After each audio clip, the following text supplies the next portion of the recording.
Olá, queridos estudantes, espero que vocês estejam bem. Eu, professora Elisângela, estou aqui muito feliz contigo e eu não estou sozinha. O Val está aqui comigo. Olá, Val, bom dia.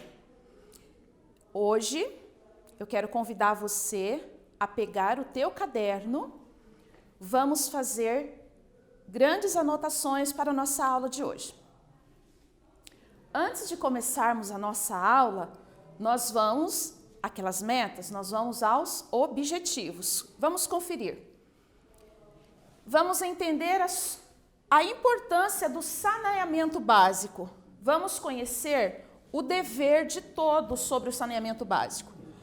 Vamos também conhecer as doenças relacionadas à falta do saneamento básico e as medidas preventivas contra as doenças.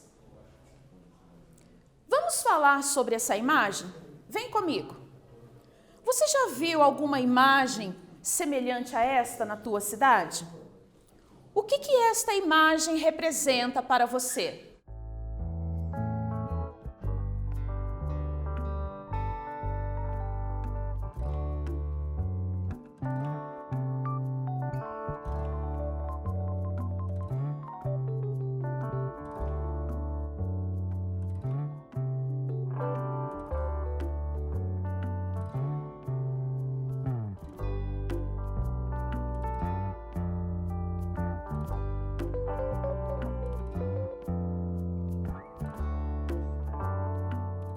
Vamos conversar? O que você pensou? Existe uma imagem semelhante a essa na sua cidade? O que essa imagem representa para nós? Bem, nós podemos observar que nessa imagem a precariedade está muito alta, né? Um local sem condições de vida saudável. Nós percebemos aqui uma criança cabisbaixa, que está sem roupa. A gente percebe as questões geográficas deste lugar, uma água poluída, suja, uma mata que está sendo toda derrubada, muito lixo ao redor dessas águas, a gente percebe pneus, a gente observa uma casa que está sem condições de moradia. Nesta imagem, a gente não vê nada favorável para uma qualidade de vida, uma qualidade de saúde ideal para a nossa sobrevivência. Saúde, os cuidados redobrados com a higiene diante da pandemia da Covid. Sim, nós precisamos redobrar estes cuidados. Eu tenho certeza que você já está fazendo. O uso das máscaras, o uso do álcool em gel constantemente, né? Todas as vezes que voltarmos das ruas, né, que a gente estiver na rua, a gente volta, fazer a higiene das nossas mãos, se possível tomar um banho, deixar os nossos calçados ali bem separados, é muito importante nessa época de pandemia. A Organização Mundial da Saúde destaca o uso de máscara e manter bons hábitos de higiene, como lavar as mãos com água e sabão frequentemente, o uso do álcool em gel quando estivermos nas ruas e também, claro, né, banhos ajuda na prevenção. Saneamento básico é o termo que denomina um conjunto de serviços essenciais para o bem-estar e para a saúde da população. No Brasil, o serviço é um direito previsto por lei, embora para muitos brasileiros essa ainda seja uma realidade bem distante. Dados do Sistema Nacional de Informação sobre Saneamento mostra que cerca de 100 milhões de brasileiros não são contemplados com a coleta dos esgotos e apenas 49% dos esgotos são tratados. O risco à saúde pública pela falta de saneamento é considerado um ponto de atenção pela Fundação Nacional de Saúde. Agora, eu quero destacar para você algumas doenças que estão relacionadas com a falta de saneamento básico, com a falta ali das estações de tratamento de esgoto, que são fundamentais. E também, é claro, a nossa colaboração, nós precisamos participar da manutenção da nossa saúde, como a higiene, aquilo que nós já falamos, né? e também evitar de jogar lixos. E eu vou dizer agora para você algumas doenças que estão relacionadas por falta de todos esses cuidados. E essas doenças vão atingir a quem? A nós. Então, nós precisamos estar atentos. Bem, a hepatite A é uma doença infecciosa aguda causada por um vírus que é transmitida via oral fecal. A giardíase. A infecção ela pode ser causada por parasitas encontrados em riachos, com más qualidades, né? Uma água suja poluída. A esquistossomose, o esquistossoma mansoni, o parasita, a transmissão é pela liberação dos seus ovos. O rotavírus, transmitido por via fecal oral.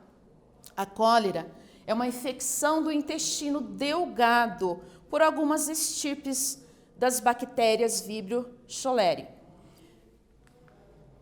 A giardíase é uma infecção intestinal causada por um protozoário, um parasita, a Giardia lamblia. A ingestão da água contaminada é o que gera a infecção, ou seja, é o que provoca essa doença. Como que é o contágio da giardíase? Especialmente em áreas com más condições de saneamento e água contaminada, como aquelas imagens que a gente viu. Água suja, água que não tem tratamento, água que foi poluída aos poucos. Quais são os sintomas da giardíase? O que a pessoa sente quando ela está doente, quando ela está com essa doença? O que ela sente, os sintomas? Bem, diarreia geralmente aquosa, líquida, dores abdominais, como mostra que essas imagens ilustram bem para nós, o mal-estar, flatulências, prisão de ventre, né, gases, náuseas e vômitos. Então, esses são alguns dos sintomas. Nós não abordamos, nós não tratamos, nós não apresentamos todos aqui. Apenas alguns para destacar e que nós estejamos atentos a estes sintomas. Caso ocorra, nós precisamos buscar o auxílio da medicina, certo? Agora, vamos fazer um exercício. Algumas espécies de protozoários são parasitas e estão relacionados com doenças que atingem o homem, o ser humano. Como exemplo, podemos citar a Giardia lamblia, protozoário causador da giardíase. Agora, eu quero que você responda. A respeito dessa patologia, desta doença, é correto afirmar que a giardíase é uma doença transmitida pela picada de um inseto, o Aedes aegypti, que causa diarreia e cólicas abdominais? É correto fazer essa afirmação? A giardíase é provocada pelo Aedes aegypti? Você concorda? Eu quero que você responda, justifique para mim a sua resposta. Eu vou dar um tempinho para você anotar no teu caderno, para você responder e eu volto ansiosa para saber a sua resposta. Até já!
Oi, galerinha, e aí?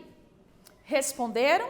A família aí contribuiu? Que bacana, né? Todo mundo junto. Vamos conferir então a resposta dessa questão, onde a pergunta é: a giardíase, essa patologia, ela é causada pelo Aedes aegypti, esse inseto? Sim ou não? Justificou aí? Vamos lá.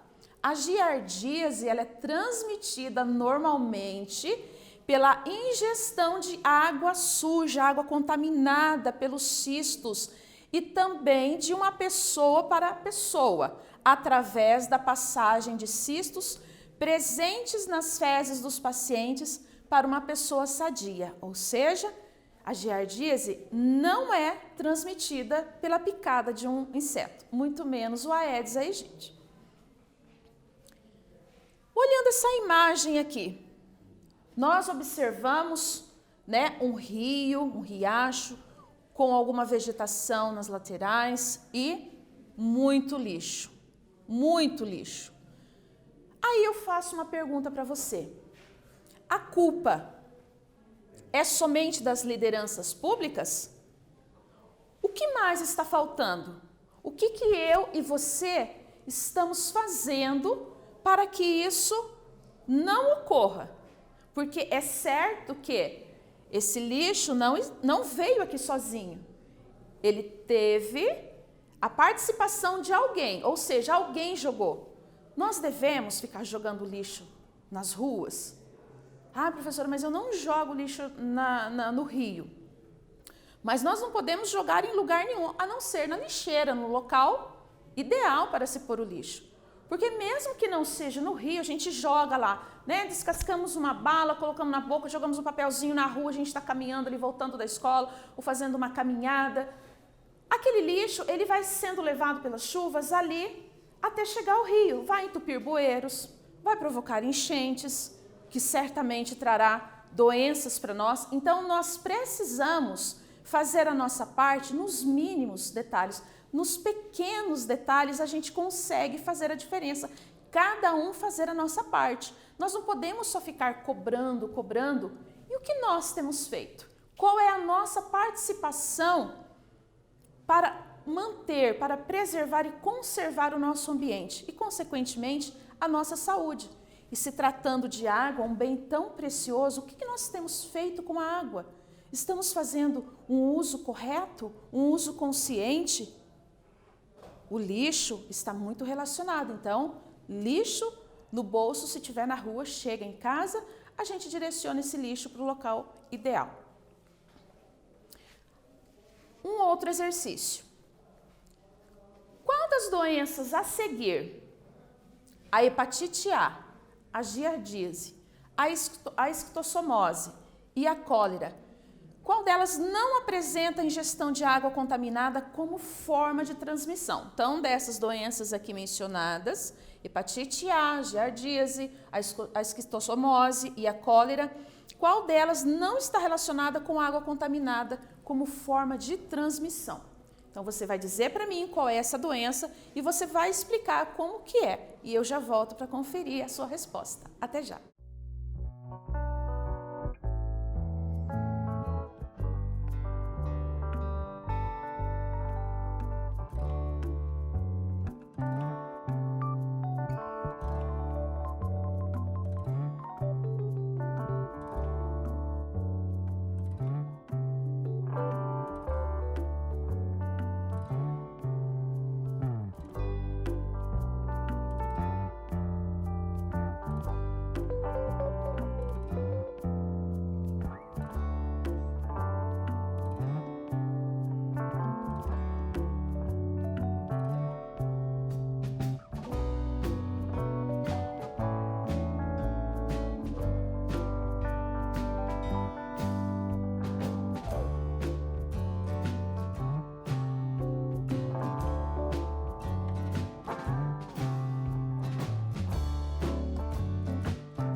E aí, turminha, respondeu? Vamos conferir a resposta?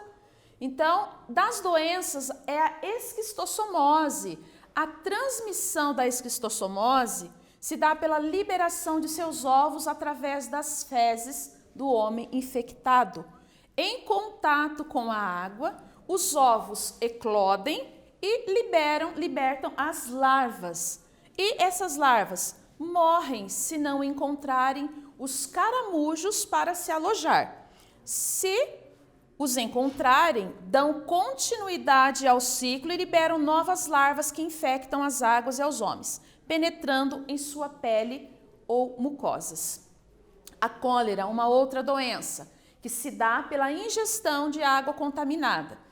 A cólera é uma doença infectocontagiosa, ou seja, uma infecção que pode ser transmitida do intestino delgado, é uma doença infectocontagiosa do intestino delgado, geralmente é transmitida por meio de alimento ou água contaminada. Ela pode surgir em ambientes que não disponham de condições sanitárias e higiênicas adequadas, com ausência de saneamento básico e de abastecimento de água potável. Por exemplo, essas condições são comuns em acampamentos e em outros locais de grande aglomeração humana, como campos de refugiados em áreas pobres e devastadas pela fome, por guerra ou por desastres naturais. Como que é a prevenção da cólera? Como que a gente pode se prevenir? Olha que fácil. Lavar as mãos com água e sabão frequentemente, especialmente depois de usar o banheiro e antes de manipular os alimentos. Depois que chegar da rua, se possível, desinfete as mãos com álcool. Beba apenas água potável. Atenha-se às frutas e legumes que você pode mesmo preparar e descascar, como bananas, laranjas e abacates. Um exercício para nós fazermos. A cólera é uma doença grave que acomete normalmente pessoas que vivem em regiões onde o saneamento é precário, assim como as condições de higiene. Sobre esta doença, a cólera, qual é o micro-organismo responsável pela sua transmissão? Como que essa doença é causada? Eu vou dar um tempinho para você e eu já volto para conferir a sua resposta.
E aí, turminha, respondeu a questão?